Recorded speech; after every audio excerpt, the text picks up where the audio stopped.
تو تم کو اللہ رب العزت کو راضی کرنا چاہیے تھا. تم نکلے اپنے گھر سے کہ میں اپنے رب کو راضی کرنے کے لیے چل رہا ہوں.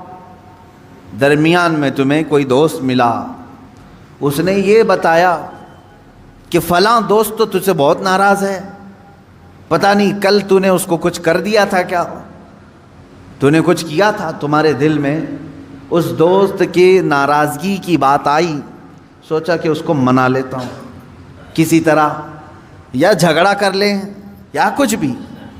بیچ میں جو دوست تمہیں بتانے کے لیے آیا تھا وہ شیطان تھا. جو تمہیں اللہ کو تم راضی کرنے نکلے تھے, اس نے تمہارا دماغ ڈائیورٹ کر دیا ایک انسان کی طرف. تم جا رہے تھے رب ذوالجلال کی عبادت کے لیے, اسے منانے کے لیے, شیطان نے تمہارے دل میں یہ بات ڈال دی کہ پہلے اس کا کام کرو تم, اور ادھر چلے گئے. اس کو مناتے رہے, وہ نہیں مانا. یہاں تک کہ کچھ لوگ ایسے ہیں جن کو منانے میں تمہیں برسوں لگ جاتے ہیں, وہ نہیں مانتے ہیں. ہوتا ہے ایسے. آپ اچھا کام کر کے, انہیں سلام پہنچا کر کے, انہیں تحفے دے کر کے منانے کی کوشش کرتے, نہیں مانتے کچھ لوگ. ہائے افسوس, میرا مولا تو صرف ایک ہی سجدے میں مان جاتا ہے, ایک سجدے میں مان جاتا ہے. یہ نہیں معلوم ہے بندوں کو. افسوس ہے کہ جسے بہت جلدی منایا جا سکتا تھا, اسے چھوڑ کر ہم دنیا کو منانے میں لگ گئے.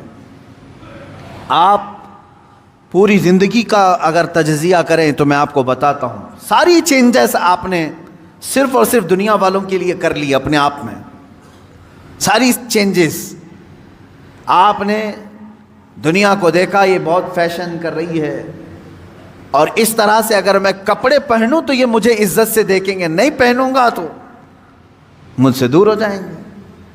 فیشن چل رہا ہے, پینٹ ادھر سے پھاڑنا ہے, ادھر سے پھاڑنا ہے, پہننا ہے. تو تم نے صرف اور صرف ان کا دل رکھنے کے لیے, ان کے سامنے اپنا اسٹیٹس رکھنے کے لیے اپنے آپ کو چینج کر لیا.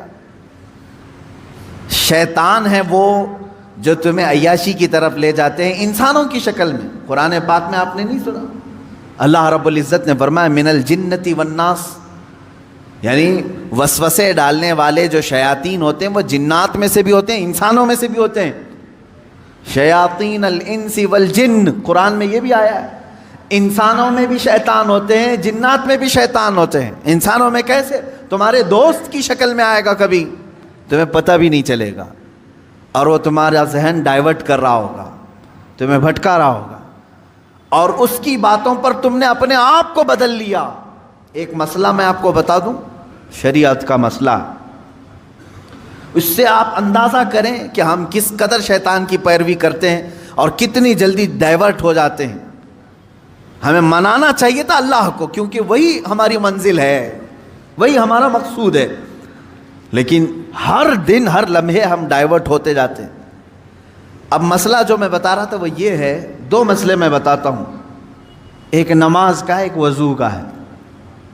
اکثر لوگوں کی یہ شکایت بھی میرے پاس آتی ہے,